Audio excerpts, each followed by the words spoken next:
네, 생생한 정치 이슈를 색다른 시각으로 집중 분석하는 정치 본색. 금요일 사회를 맡은 저는 이경리입니다. 네, 반갑습니다.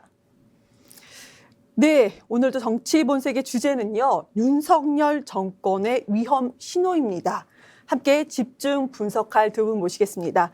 네, 저 옆에 송국헌 영남일보 서울본부장님 나와주셨습니다. 안녕하세요. 네, 안녕하세요.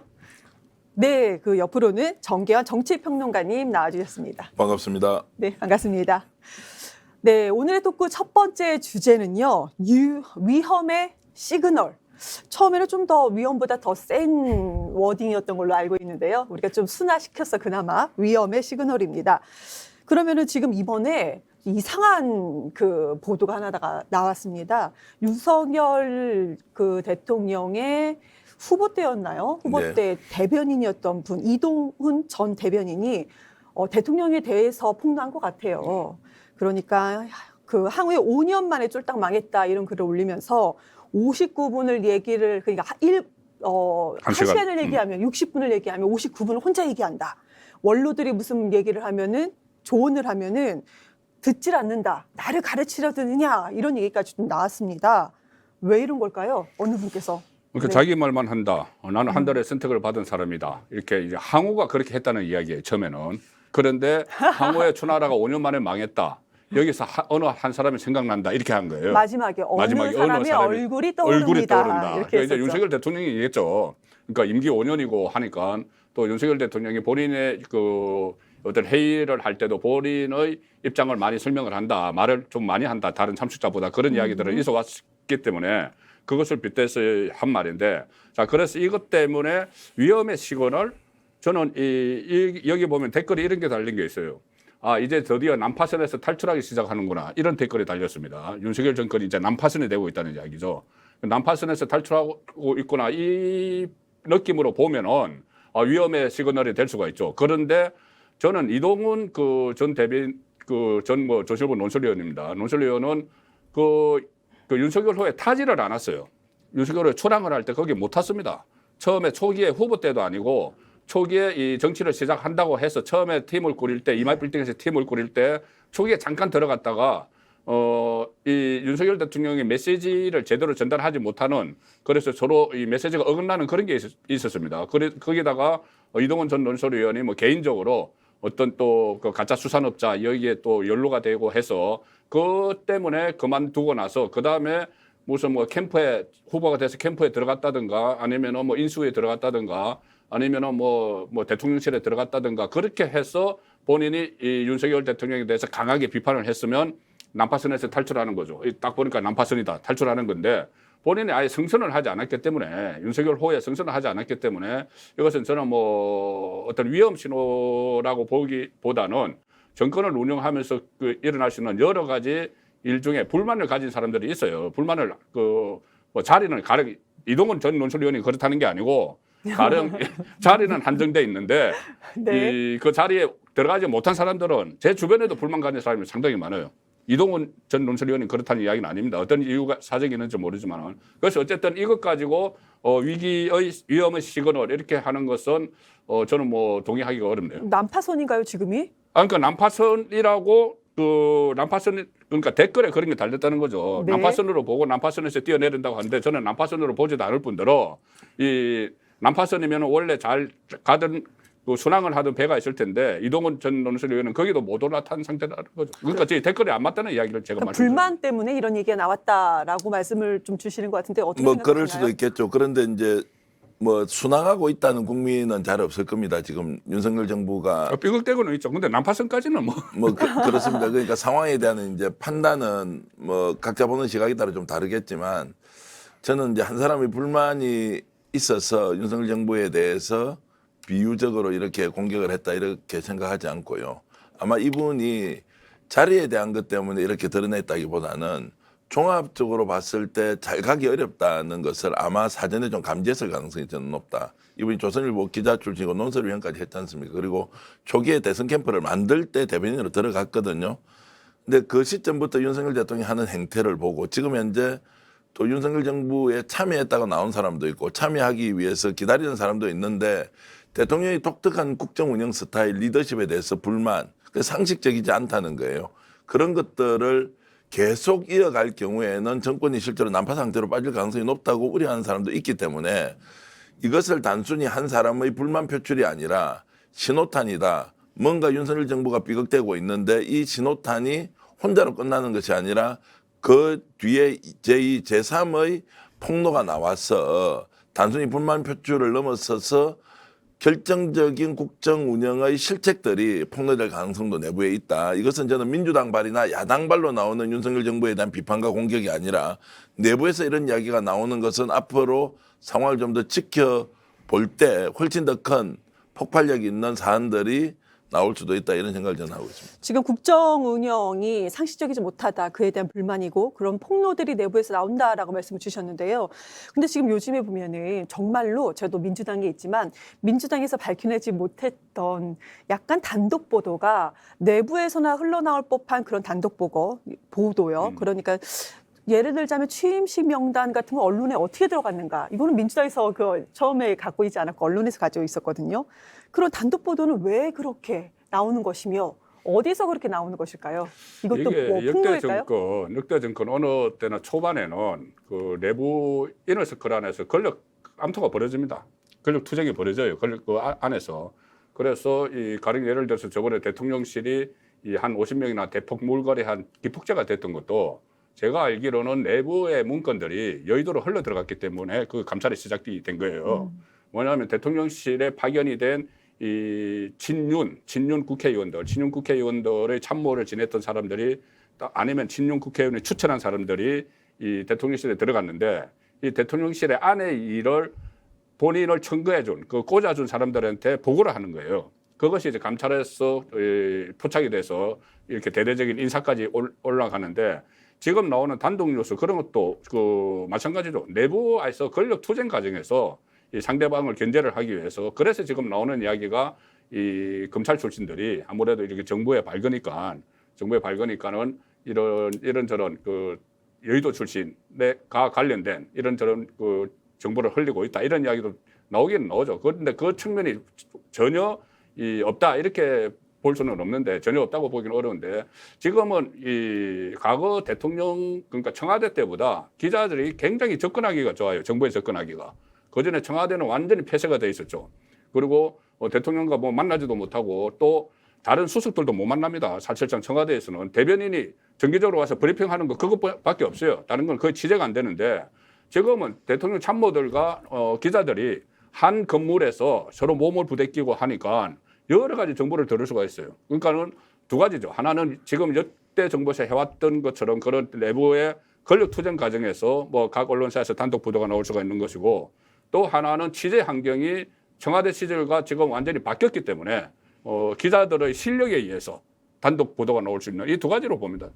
그 기자들이 실력이 좋아졌다니 저도 뭐 박수를 쳐야 되겠다. 언론 환경이 좋아졌다. 다시 환경이- 고칠게요. 언론 환경이 좋아졌다. 취재 환경이. 오히려 과거에 이제 기자들이 그 심층 취재를 한다거나 단독 보도 이런 걸 보면 정말 권력의 내밀한 그 곳에서 일어났던 일들을 이제 찾아내고 하는데 요즘은 뭐 흘러가는 이야기를 2차 가공, 3차 가공하는 이런 경향이 있어서 어쨌든 뭐 중요한 내용은 이제 아니니까. 근데 저는 이제 권력 투쟁이 일반적으로 다 이루어진다고 하는 데는 동의를 하지만 지금 이 정부의 권력 투쟁 양상은 과거에 우리가 봤던 소위 말하는 여의도 출신들이 국회에 들어가서 정파별로 각기 다른 견해를 가지고 이것 때문에 일어나는 싸움하고는 완전히 다르다. 저는 싸움의 축을 세 가지로 보는데 하나는 검찰 출신들이 들어가서 전체적으로 대통령실을 장악하고 있다. 또 그 이면에는 김건희 여사를 중심으로 한 김건희 여사의 추천으로 청와대 대통령실에 들어간 사람들이 활동하고 있는 힘이 작용하고 있다. 사실상 여의도에서 들어간 사람은 아무런 힘을 쓸 수가 없는데 이 권력 투쟁의 양상이라는 것이 단순히 본인들이 지향하는 정치적 지향의 차이에서 오는 것이 아니라 실질적으로 여의도 정치인들을 완전 배제하고 윤석열식으로 별도의 정치 세력을 만들어서 뭔가 윤석열 정부 다음을 이제 구현해 보려고 하는 과정에서 엇박자가 너무 많이 난다는 거예요. 대표적으로 검찰 출신들이 하고 있는 것은 어떻게 보면 상명하복으로 좀 그 동일체 원칙에 의해서 움직인다고 할 수 있지만 우리가 늘 얘기하고 있지만 김건희 여사가 과연 대통령실에 전혀 영향을 미치지 않고 정말 대통령을 내조하는 사람으로서만 있느냐. 그게 아니라는 거예요. 저는 이동훈 전논설위원의 이런 일종의 폭로와 같은 것들이 어떤 지점에 대한 불만으로 나오는 것이냐. 야, 이거 정권 제대로 굴러가기 어렵겠구나. 그 이유가 뭐냐. 검찰이냐. 사실 그게 아니라 김건희 여사를 중심으로 한 대통령실의 장악 의혹 또는 실질적인 힘을 과시하고 있다는 이런 것에 대한 불만일 가능성이 저는 매우 높다고 보고요. 그런 면에서 단순히 자신의 뭐 요구사항을 들어주지 않는 정권에 대한 불만 표출 이런 것들로 보기 어려운 대통령실 내부의 과거에 보지 못했던 비상식적인 행태들이 많이 일어나고 있을 것이고 여기에 대한 지적일 수 있다 하기 때문에 저는 상당히 위험한 신호로 읽어야 한다고 저는 봅니다. 우리 본부장님께서는 지금 두 가지를 내주셨어요. 그렇게 폭로가 나오는 원인에 대해서 기자들의 취재 환경이 좋아졌다. 그리고 여의도 출신들에서 어떻게 보면 여기서 좀 폭로가 나오는 것은 아니냐. 그리고 지금 우리 평론가님께서는 김건희 여사의 중심으로 대통령실의 권력을 잡고 있는데 그거에 대한 불만은 폭로 이렇게 말씀 주셨어요. 그런데 지금 보면은 이런 폭로가 아직 200일도 안 됐습니다. 이건 정권 말기에나 나올 법한 이런 폭로들, 이런 위기들인데 왜 이 위기가 이렇게 200일도 안 됐는데 빨리 이렇게 찾아왔을까요? 아니 위기라고 전제를 깔아보려면은 물론 지지율이 지금 오늘은 뭐 갤럽에서 다시 좀 올라갔어요.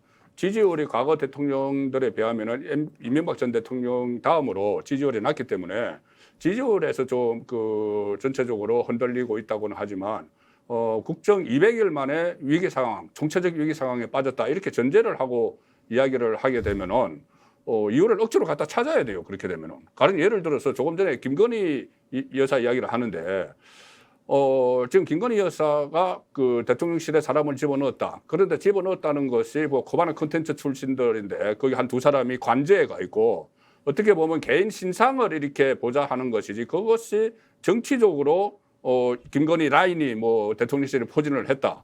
이렇게 전제를 깔고 가면은 만약에 그게 사실이면 엄청난 위기죠.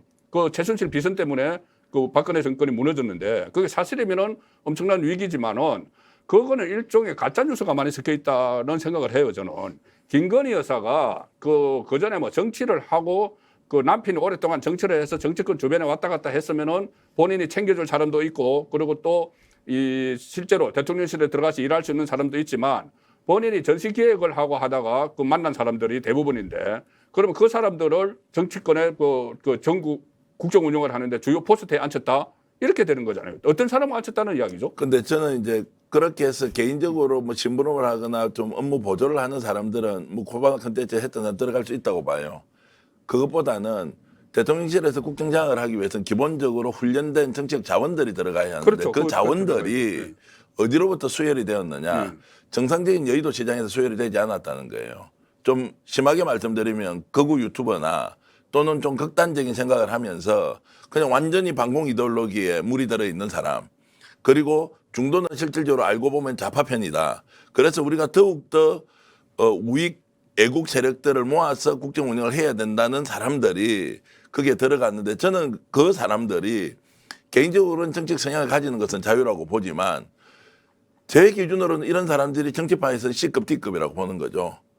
유튜브의 세계에서는 그렇게 할 수 있지만 현실 정치에서는 상대가 있고 상대와 협치도 필요하고 경쟁도 필요하고 또 국민적 동의도 필요한 이런 데서 그런 자원들이 상당수가 많이 수혈이 되어 있다면 크게 문제가 있다. 이 부분은 동의는 좀 하십니까? 수혈이 되어 있다면. 수혈이 되어 있다면 그 문제죠. 자, 그러면 두 번째는. 그런데 그게 김건희 여사가 무슨 상관이냐. 자, 그러면 그 수혈이 되는 과정에서 과연 윤석열 대통령이 이런 사람들을 찾아서 넣었겠느냐 아니면 누군가의 추천에 의해서 이런 사람을 받았겠느냐의 문제가 있지 않습니까? 그러면 이 부분은 사실관계를 정확하게 확인해 봐야 하는데 제가 듣고 있는 정보 통의 이야기들을 종합해보면 이런 분들이 들어갈 때 1년 그러니까 상당수가 김건희 여사의 추천과 인맥과 또 김건희 여사와 연결되어 있는 사람들의 추천을 통해서 들어갔다.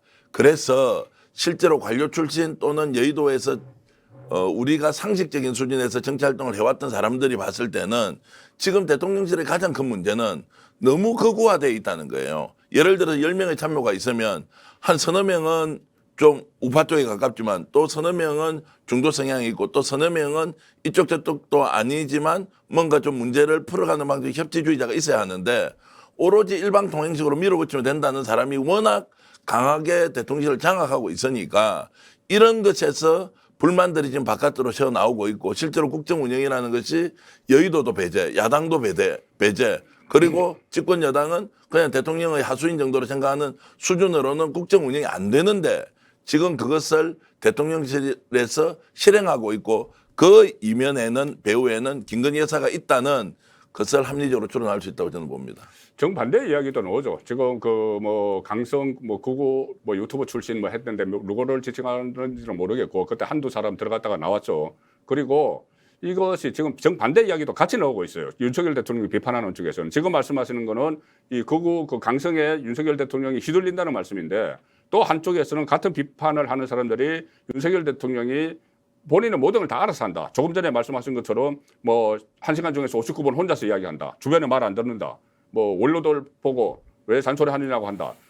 윤석열이 한쪽에서는 같이 비판을 하면서 한쪽에서는 윤석열 대통령 본인이 전부 다 본인이 다 챙기고 본인이 이끌어가는 독재 형태를 보이고 있다고 비판을 하고 지금 말씀하시는 거는 아니다. 윤석열이 아예 이 강성 극우들한테 둘러싸여서 휘둘린다. 이렇게 말씀을 하니까 그런데 어떤 것도 지금 이 어떤 팩트로 드러난 건 없잖아요.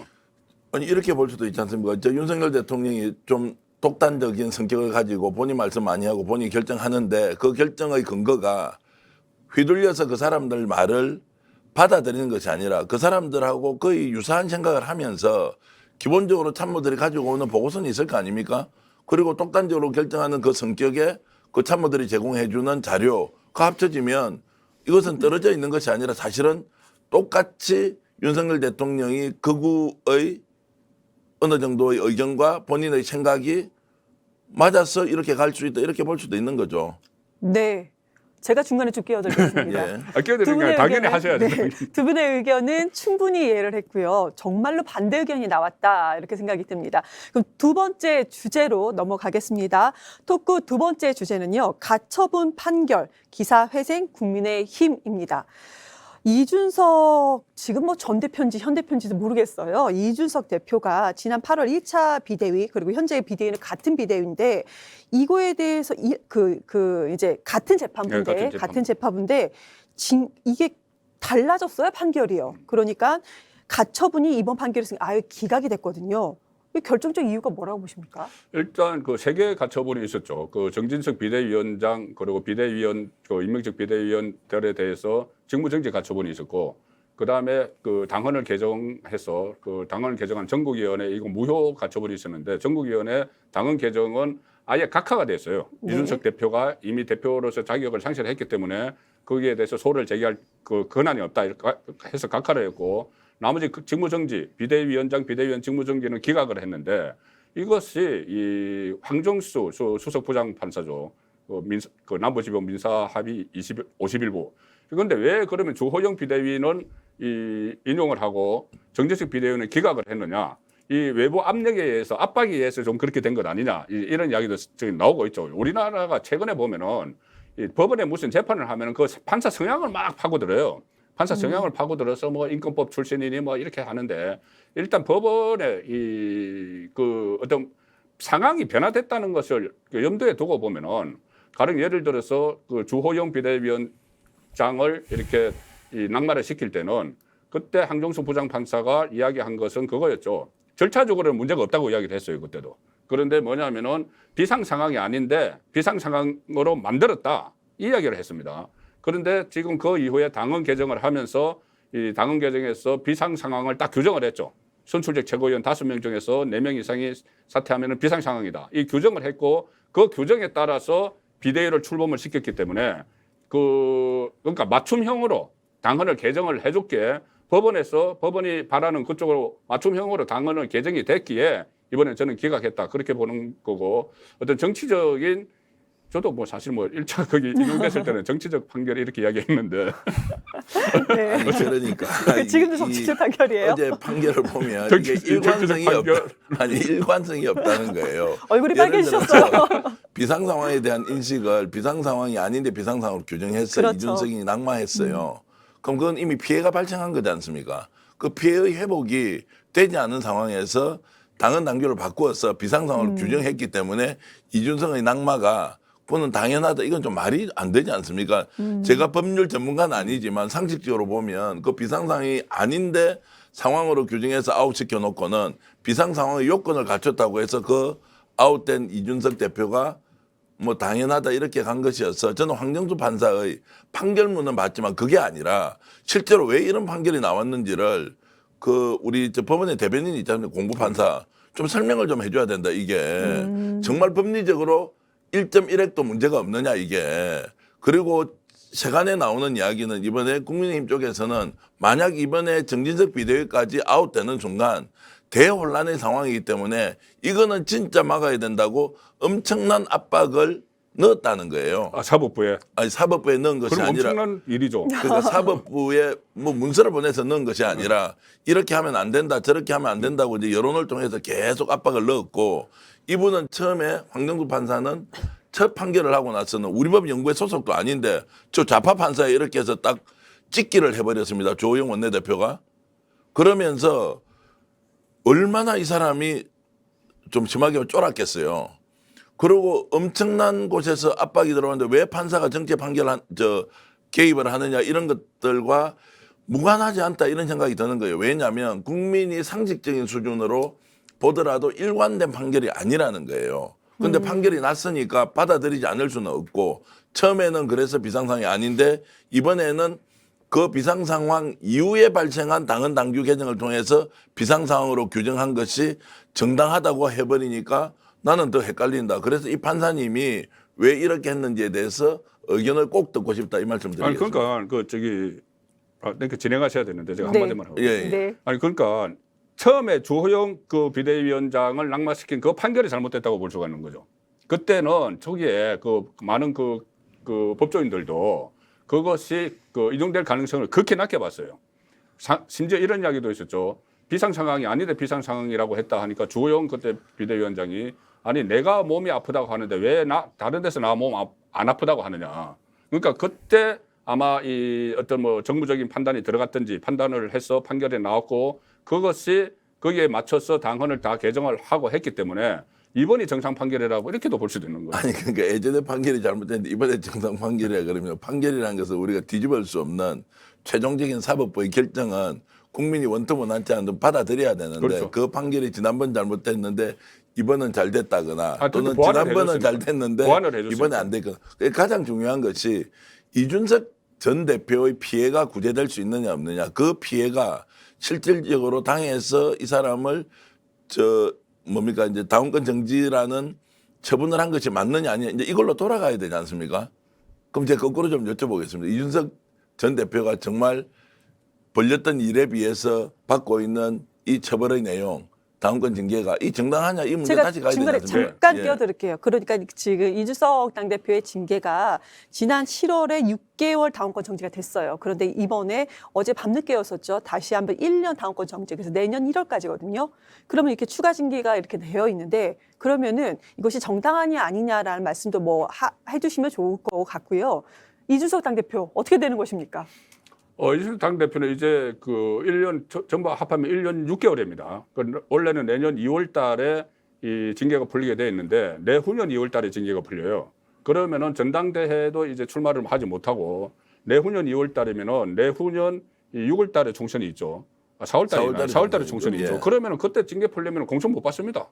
그때 직전에 막 징계가 풀렸는데 그리고 아마 그때 되면 공천이 다 뭐 진행되고 있을 상황인데 그렇다면은 국민의힘과는 이준석 현실적으로 더 이상 같이 가기 어려운 상황이 저는 됐다고 봐요. 이준석 대표는 전 대표는.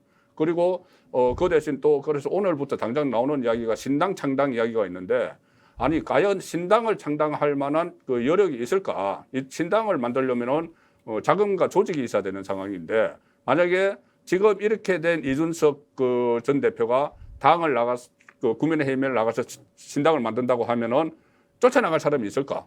저는 그 배지 달고 있는 사람은 안 쫓아날 것 같아요. 친 이준석이라고 뭐 했던 하태경, 뭐 허나 이런 의원들도 안 쫓아나갈 것 같아요. 그래서 저는 어쨌든 결론적으로 하면 이준석 전 대표는 이 정치적으로 상당히 거의 재기가 좀 어렵지 않느냐. 저는 그렇게 보고 또 하나 뭐가 아니면 경찰 수사가 아직 남아 있어요. 경찰 수사를 받아서 기소 의견으로 검찰에 송치되고 기소가 되고 하면은 정치적으로는 저는 그 상당히 재기가 좀 어렵지 않나 그렇게 보는 거죠. 저는 우리 사회가 얼마나 이제 잔인해졌는지를 보여주는 장면이다. 잔인해졌다. 너무나 폭력적이다. 권력을 가진 쪽에서 뭐 이런 이제 전제를 깔고 좀 말씀을 드리겠습니다. 이준석은 스스로 신당 창당을 하겠다는 말을 한 번도 한 적이 없어요. 또 본인은 억울하게 당대표 쫓겨났다고 일관되게 이야기해서 법원에서 1차 구제받았고 2차에는 결국 지금 현재 국민의힘 비대위가 원하는 대로 판결이 나왔어요. 그럼 우리가 여기에서 무엇을 중심에 놓고 얘기해야 되느냐. 이준석의 피해가 구제가 되었느냐. 이준석이 과연 어떻게 할 것인가 할 때 이준석은 한 번도 이야기하지 않은 신당 이야기를 해놓고 신당을 만들지 않겠다고 본인이 공언을 했는데 저 사람은 신당 만드는 거 외에는 다른 길이 없다. 두 번째, 그렇다 하더라도 신당 만들면 아무도 안 따라 나갈 것이기 때문에 결국 실패할 것이고 정치적으로 이제 사실상 뭐 일종의 사형 선고를 받았다. 이제 이렇게 가버리는 것은 이준석을 놓지 않고 이준석 주변 상황만 가지고 마치 그것이 객관화되어 있는 현실인 것처럼 이야기하는 것 저는 잘못됐다고 봐요. 이준석은 신당 만들지 않죠. 본인이 지금 이 상황에서 어떻게 할지 법원의 결정을 받아들이면서 어떻게 하면 본인이 억울한 점을 다시 이 당 내에서 해결할까 끊임없이 고민하고 시도할 거예요. 다만 지금 이 시기는 국민들에게 피로감을 워낙 많이 주고 있으니까 일단 수면 아래 좀 있겠죠. 저는 반드시 지금 현재 국민의힘을 향해서 뭔가 공격의 수단을 가지고 다시 재기를 시도한다. 그러면 전당대회가 내년 2월에 있잖아요. 이준석이 억울하다고 생각하는 사람 당 내에서도 한 20, 30%는 있지 않겠습니까?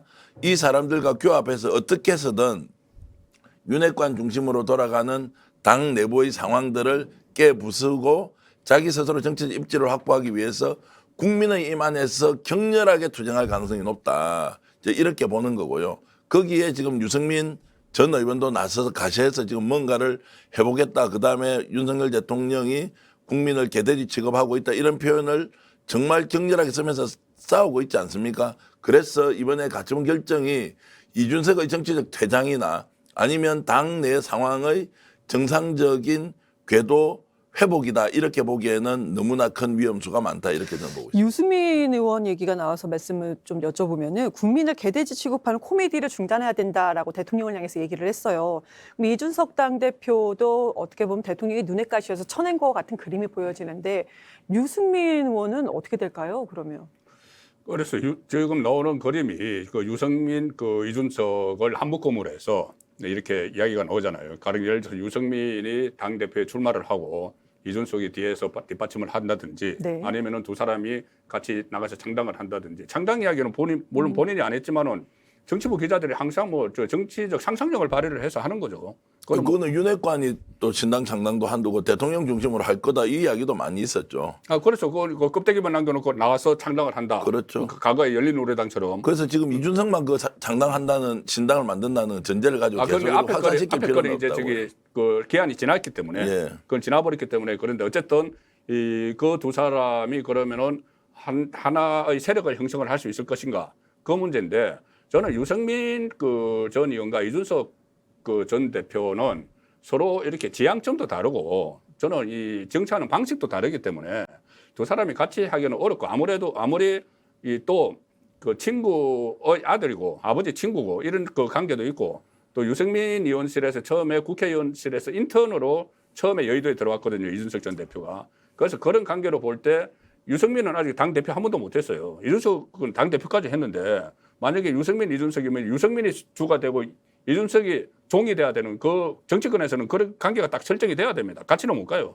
그 관계에서 둘이 같이 갈 수 있겠느냐. 저는 서로 각자 도생을 할 가능성이 더 높다고 봅니다. 유승민은 그러면 징계받지 않습니까? 그 누군가 윤리위에 그 제소를 해놨다고 지금 합니다. 해놨으면 네. 그러면 어쨌든 징계에 들어갈 건지 말 건지는 이양희 윤리위원장이 결정을 해야죠. 그게 저는 너무 궁금하더라고요. 국민을 개도히 취급한다고 했으니까 이거는 말로 보면 무슨 양두구역하고 비교가 안 되지 않습니까? 더 하죠, 더 강하죠. 더한 게 아니고 바로 자동 제명이고요. 이준석은 적각 양도구역만 가지고 하는 게 아니고 어제 거기에서도 윤리위에서도 나왔지만은 이 당의 절차에 대해서 무시를 하고 뭐 가처분을 내고 또 경찰에서 또 안 좋은 불미스러운 일로 수사를 받고 있고 이런 것이 겹쳤죠. 그리고 제일 처음에 1차 징계가 그 증거인멸 교사 때문에 한 거예요. 그러니까 증거인멸 교사는 6개월로 끝났는데 어제 거기 윤리위원회에서 결정한 내용도 보면요. 가처분 신청을 했기 때문에 그게 당의 위신을 훼손했다. 그래서 추가 징계를 한다. 이게 말이 됩니까? 저도 유승민 의원 저 징계 한번 심사 받아야 된다고 생각을 해요. 아니 유승민 의원 문제가 어제 이제 이준석에 대해서 1년간 이제 이제 당원권 정지를 연장하면서 했던 내용을 보면 자, 당에서 결정하고 당은 당규를 바꿨는데 가처분 신청을 했다는 거예요. 그게 억울해서 신청했는데 그것이 당에서 징계 사유가 되냐고 제 스스로는 이게 말이 되는 당이냐 윤리위원장이.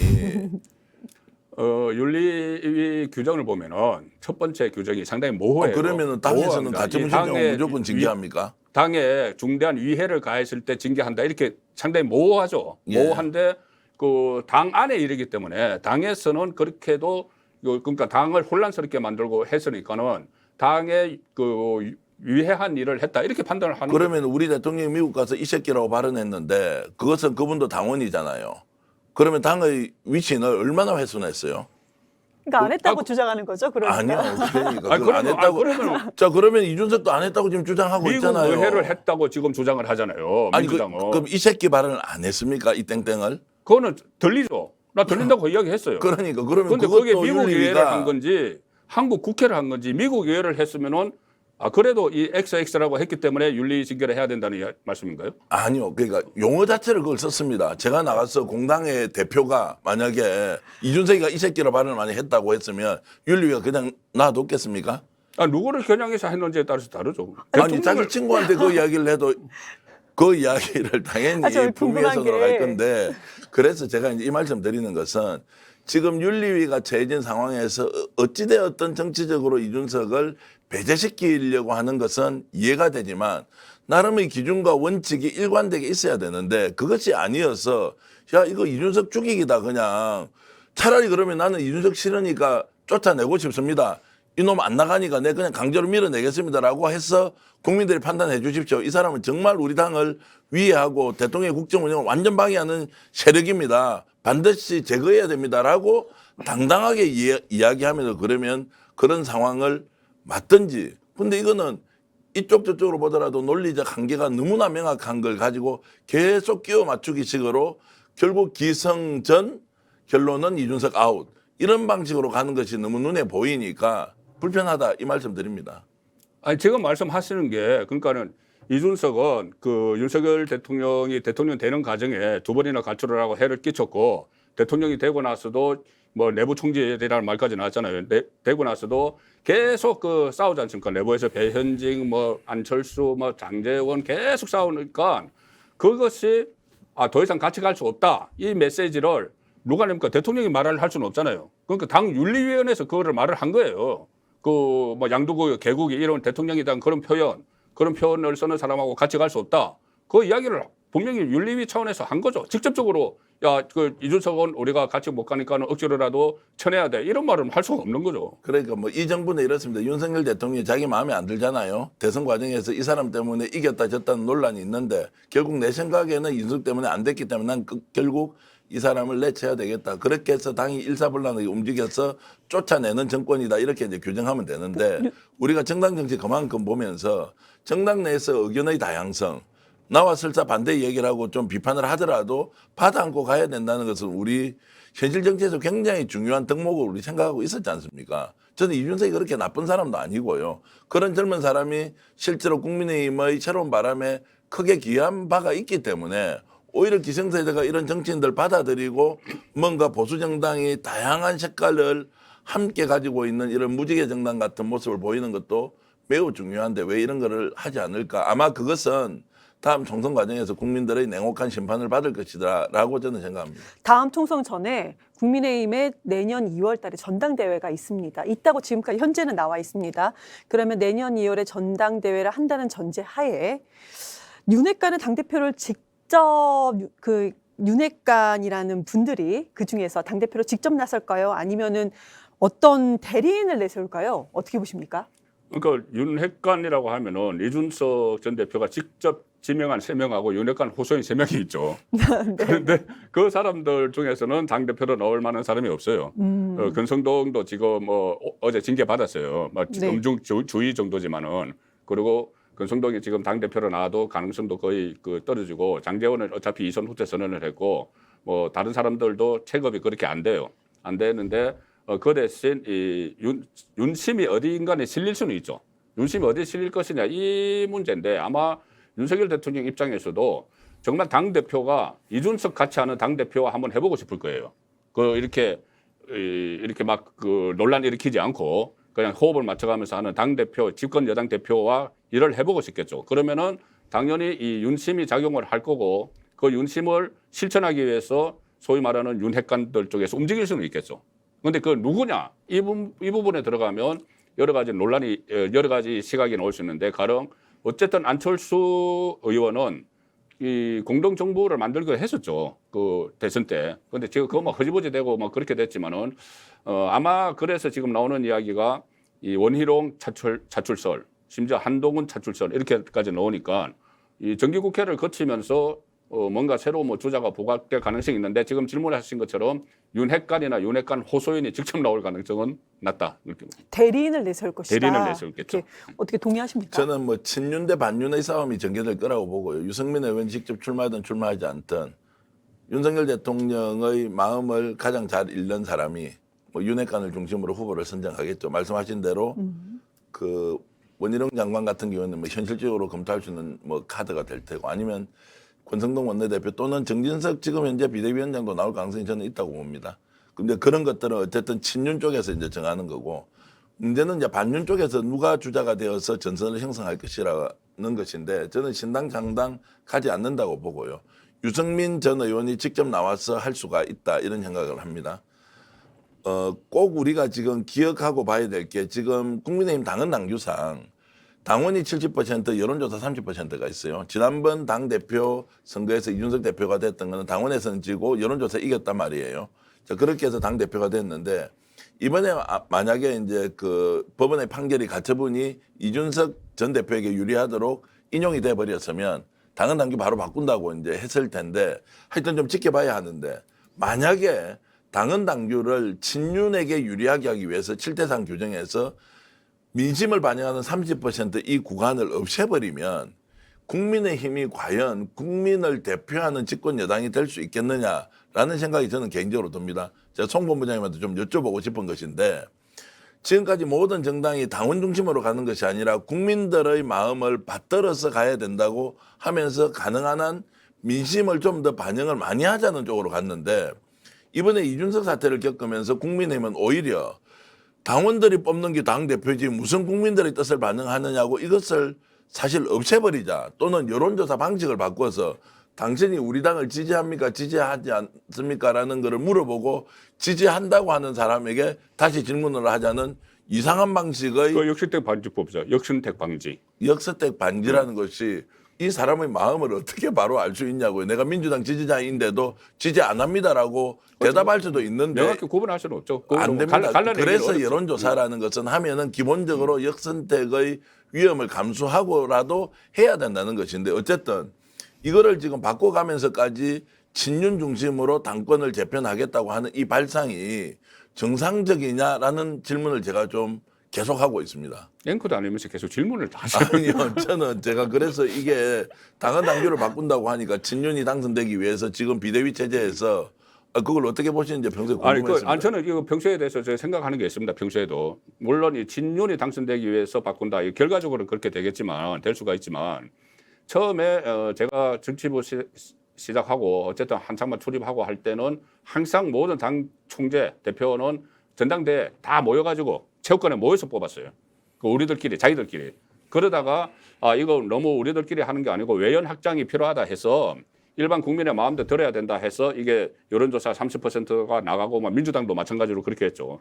그런데 그 부작용이 지금 느껴지는 거예요. 그 가령 예를 들어서 저는 이준석 리스크 때문에 다시 해결을 한다고 보는데 이준석 조금 전에 말씀하신 대로 이 일반 국민 여론조사에서 그 압도적으로 돼서 당 대표가 되고 나서 이것이 계속 그 어떤 이 그러니까는 나경원을 더 지지했던 그 당원들과는 다른 방향으로 지금 계속 가고 있는 거예요. 그렇기 때문에 이거 좀 이렇게 뽑는 것은 좀 위험이 있다. 그리고 그 이후에도 이준석 그 소동이 지금 계속 그 대통령 그 임기 시작하고 나서 5개월 동안도 계속 이어졌기 때문에 이것은 일반 국민 여론조사 중에서는 또 지금 말씀하신 것 중에서 그 딱 가려낼 수도 없어요. 역선택 방지 조항을 해도. 그래서 그러면 아예 이것은 자르고 과거처럼 돌아가서 우리끼리 우리를 대표할 사람을 뽑자. 이 방향으로 가고 있는 거고 저는 그 방향도 좀 그 적극적으로 한번 또 논의를 해봐야 될 시점에 왔다고 봅니다. 네. 세 번째 주제로 넘어가실까요? 네. 너무 뜨겁습니다. 자, 그럼 세 번째 토크 주제는요. 대통령실의 당대 관계 대 대야 관계입니다. 지금 보면은 낙탄 대응에 대해서도 지금 대통령실에서 7시간 동안 뭐 국방부 포함해서 아무 반응이 없다고 아침 7시가 다 돼서 사고 없었습니다. 잘 됐습니다. 지금 대통령을 향한 국정 운영에 향한 비판의 목소리가 많은데 대통령은 오전에 도어 스텝 인터뷰를 할 때 다 뭐 잘 되고 있다는 식으로 얘기를 하고 있어요. 진짜 잘 되고 있다고 대통령은 믿는 것일까요? 어떤 국정 운영 전반에 대해서요? 네, 잘 되고 있다. 문제 없다. 낙탄 사고에 대해서도 지금 뭐 사고 없이 잘 정리됐다. 이렇게 말씀하시지 않았습니까? 도어 스태핑 하는데 국민들이 다 지켜보는데 거기서 마치 이거 큰일 났다, 뭐 낙탄 사고 큰일 났다, 그 마음속에 진심으로 지금 국정 운영 잘한다고 엉클어지고 있다, 생각할까요? 뭐 이렇게 이야기를 할 수는 없잖아요. 네. 할 수는 없는데. 마음속으로도 진짜 내가 지금 잘하고 있구나 이렇게 생각할까요? 아니요, 그렇게 생각 안 합니다. 제가 듣기로도 그 지지율에 대해서 상당히 민감하게 보고 있어요. 특히 지지율 중에서도 이 두 가지를 지금 보는 걸로 저는 들었는데 뭐냐면 중도층도 중도층이지만 이 보수층도 이 보수 진영에서 가령 예를 들어서 75% 대선 때 지지를 해준 대구 경북에서 긍정 평가율이 부정 평가율보다 낮은 상황이 지금 계속 나타나고 있거든요. 대구 경북에서도 75% 지지를 받았는데 긍정 평가 비율이 한 40%밖에 안 나와요.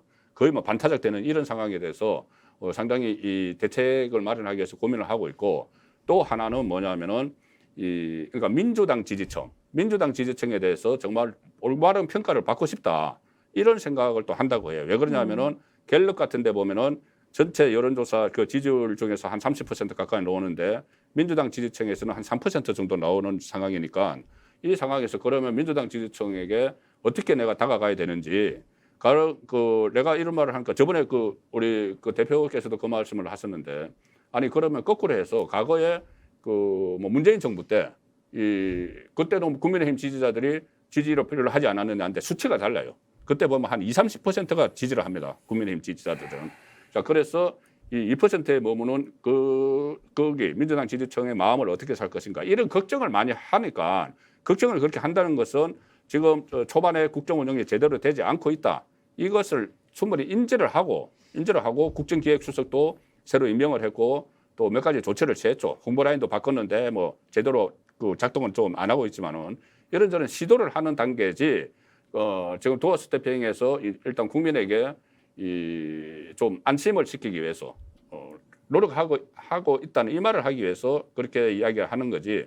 실제로 위기의식을 느끼지 못하고 있다. 그렇게는 볼 수가 없죠. 위기의식을 느끼고 있는데 행동은 안 된다. 그 행동이라는 것은 국민들 앞에서 별 문제 없습니다. 큰일 아닙니다라고 할 게 아니라 야당과 협치하는 것, 그다음에 당 운영과 관련해서 좀 더 민주성을 확보할 수 있도록 하는 것. 이런 실천적 조치가 더 필요한 거 아닙니까? 뭐 카메라 앞에 서서 국민들한테 큰 문제 없습니다. 이렇게 한다고 국민들의 민심이 돌아올 리도 없고 지금까지 그 국정 운영 전반에 관해서 국민들이 냉정하게 평가하는 이런 내용들은 다 대통령으로부터 나왔고 대통령이 정치를 잘못해서 대통령이 정부 운영을 잘못해서 생긴 문제라는 걸 누구든지 알고 있는데 별 문제 없습니다. 그러고 실제로 국민들한테는 그게 안심이고 야당과 협치는 안 되고 국회는 정상적으로 돌아가지 않고 대통령이 당대 협의체도 제대로 가동시키지 않고 있다는 거 아닙니까? 실제로 당대 협의체가 가동되고 있지 않다는 것은 대통령실에서 필요하다는 게 아니라 지금 여당 쪽에서는 제발 좀 대통령실과 소통을 좀 하고 싶은데 소통 자체가 안 되어서 어떻게 이걸 해야 되는지 모르겠다. 그리고 대통령은 차라리 여당 믿느니 검찰 믿고 가는 것이 훨씬 낫지 않느냐, 이제 이런 생각까지 가지고 있으니까 아무리 국민들 앞에서 대통령이 큰 문제 없습니다 하더라도 실질적으로 대통령이 움직이는 것은 협치를 통한 국정 운영 동력의 확보나 이런 것들은 아예 없다, 이렇게 평가하는 게 저는 옳다고 봅니다. 지금 현재 보면은 검찰 수사 그리고 그 감사원의 그 조사라든지 감사 같은 이런 부분 어떻게 보면은 지금 현 정부에서 추진하고 있는 거 아니겠습니까? 그 이런 가운데 이렇게 정치적으로 힘으로 밀어붙이는 모양새인데 경제 이거 어떻게 되는 것입니까? 민생 경제 이 얘기를 하기는 하지만 직접적으로 무언가를 하는 것 같지는 않고 그렇게 보이지는 않거든요. 경제 누가 책임집니까? 경제 대통령이 책임져야죠. 대통령이 책임지고 그 실질적인 정책을 뭐 집행하는 거는 추경호 경제부총리가 하는 거고, 그다음에 이 경제 관련 지금 입법들을 많이 해야 됩니다. 입법들을 해야 되는데 민주당이 우선적으로 그 내세운 입법들 노란봉투법 이런 것과는 좀 다른 여러 가지 그 입법 조치가 필요한데, 조금 전에 그러니까 당과 그 대통령실이 서로 뭐 협의가 안 된다고 말씀하셨는데 그럴 수밖에 없죠. 어제까지 당 대표가 누군지 없었습니다, 사실. 정진석 비대위원장 만약에 그저께 저번 토요일 날 뭐 당대정 이렇게 뭐 고위 정책회의도 하고 있지만은 그 다음날 어떻게 될지 모르는 상황이었어요. 그런데 어제 일단 이 정진석 비대위 체제가 본격적으로 출범을 했으니 이 경제 살리기를 위해서라도 정말 그 대통령실과 협의를 할 뿐만이 아니고 지금 야당 민주당과도 같이 협의를 하고 또 정진석 비대위원장이 앞장서서 이 이재명 대표와 같이 그 대통령 만나서 정말 경제를 국회 차원에서 어떻게 입법을 도울 것인지 그 방안을 논의하는 그런 활동에 저는 들어가야 된다고 봅니다. 본부장님 말씀만 들으면 참 잘 운영이 될 것 같은데 그러지 않아야 보인단 말이죠. 그러니까 국민들이 좀 잘 찾아서 봐야 될 것 같아요. 대통령 잘하고 계신데 우리가 아직 못 보고 있는 것이고 언론이 오히려 왜곡된 시선으로 대통령 잘하는 것 드러내지 않고 오히려 비판을 과도하게 많이 해서 우리가 지금 착각하고 있다, 이렇게 생각할 수도 있으니 뭐 의견은 존중합니다만 지금 대통령이 실제로 그 경제 문제, 민생 문제에 대해서 적극적으로 나서서 하느냐 아니냐. 단적인 예를 하나 들자면 지금 미국 방문했을 때 국민들이 지금 고환율 때문에 뭐 온 나라가 지금 뭐 그냥 쑥대밭처럼 돼 있지 않습니까? 그리고 이게 뭐 심지어는 1,700원까지 갈 수도 있다. 올 연말까지 1,500원 간다 이러면서 이제 그게 결국 이제 수입 물가 상승으로 이어져서 국민들의 삶은 훨씬 더 힘들어질 건데 그러면 통화 스와핑 좀 해오라는 거 아닙니까? 저는 윤석열 정부가 아니라 문재인 정부였으면 만약 미국하고 갔을 때 통화 스와핑 문제, 그다음에 IRA 문제 이런 것들을 진짜 어떻게 했을까? 그리고 또 거꾸로 이야기하면 문재인 정부가 제대로 잘 못했는데 한국에 돌아왔을 때 언론이 정말 가만히 놔뒀겠느냐 이런 생각이 들거든요. 지금 환율 문제 어떤 식으로 좀 정리를 해야 되는데 미국하고 통화 스와핑을 하면 둘 중에 하나지 않습니까? 미국은 100개국이 다 똑같이 통화 위기를 겪고 있는데 어떻게 한국만 선별적으로 해주느냐고 하지만 그럴 때일수록 한국이 정말 미국과의 양국의 친선 모관계를 활용해서 가장 먼저 통화 스와핑을 함으로써 환율을 안정시키면 되는데 그거 다른 나라 안 해주니까 우리도 못한다. 이런 식으로 빠져나온 것만 보더라도 당장 고환율, 고물가, 고금리 상황에서 단 하나라도 제대로 된 대처를 하면서 국민들을 안심시켜주는 부분이 없다. 그래서 제가 말씀드리고 싶은 것은 이 정부의 역량 자체가 지금 민생이나 경제 문제로 갈 역량이 안 된다. 왜냐하면 정치도 기본적으로 정상화시키지 못하는데 민생과 경제 문제는 잘할 수 있다. 이런 기대를 하는 것이 오히려 허망한 꿈일 수 있다는 생각을 하고 있습니다. 10초, 20초만 시간을 드릴게요. 지금 하야퇴진 운동 길거리에서 국민들이 많이 나와서 운동을 하고 계십니다. 그냥 지나칠 일입니까? 그냥 아니면 지나치면 이게 안 되죠. 어떻게? 제 그 영날보 서울본부가 프레스센터에 있습니다. 강화문에 있는데 제가 11층에 제 자리가 있어서 보면은 그 강화문 네거리 다 흔히 보여요. 그런데 지난 주말만 해도 이 한쪽에서는 정말 그 윤석열 윤석열 정권 규탄하는 집회가 열리고 또 한쪽에서는 이재명 그 구속을 촉구하는 그런 집회가 열려요. 과거에 이 조국 수호, 그다음에 그 조국 사태 이 집회 때와 지금 같은 양상이 벌어지고 있거든요. 이 문제는 좀 심각히 봐야 됩니다. 그냥 지나칠 일은 아니고 일단 본격적으로 어떻게 풀어갈 건가 논의가 좀 시작이 돼야죠. 아우, 10초만 드리겠습니다. 그래서 대통령이 지금 민심을 좀 정확하게 꿰뚫는 노력을 하지 않고요. 본인의 판단과 생각대로 지금 이렇게 밀고 가지 않습니까? 저는 사실 위험 신호가 아니라 지금 정권 자체가 무너질 수도 있다는 위기감으로 대처하지 않으면 큰 상황이 상상 못할 재앙이 우리 눈앞에 닥칠 수 있다 이런 생각하고 있습니다. 네, 오늘 주제는 대통령 윤석열 정권의 위험 신호였는데요. 주말이 지나서 다음 주 월요일 오전 11시에 정치본색 생방송을 만나뵐 때는 좀 더 긍정적인 주제로 찾아뵙기를 기대하겠습니다. 네, 오늘 여기서 인사드리겠습니다. 감사합니다.